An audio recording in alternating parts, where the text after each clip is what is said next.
Welcome to my video. In this video, we are going to see about classification of organisms.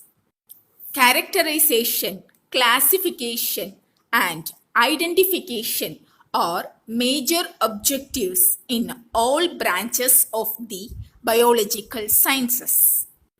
Classification is a means of bringing order to the bewildering variety of organisms in nature. Once we learn the characteristics of an organism, we can compare it with other organisms to discover similarities and differences.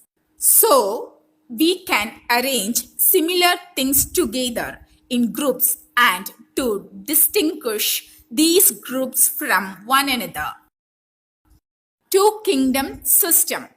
One of the earliest systems of classification, called the two-kingdom classification, was proposed by Carolus Linnaeus, a Swedish botanist.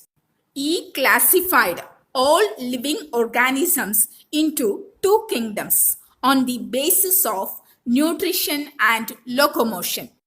His books on the classification of plants and animals are considered to be the beginning of modern botanical and zoological nomenclature, a system of naming plants and animals.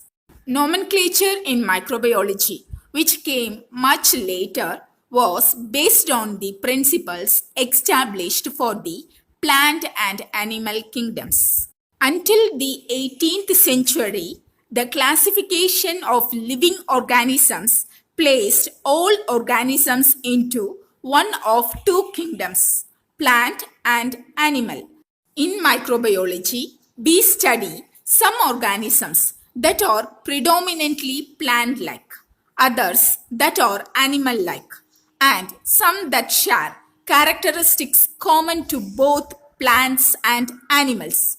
Since there are organisms that do not fall naturally into either the plant or the animal kingdom, it was proposed that new kingdoms be established to include those organisms which typically are neither plants nor animals.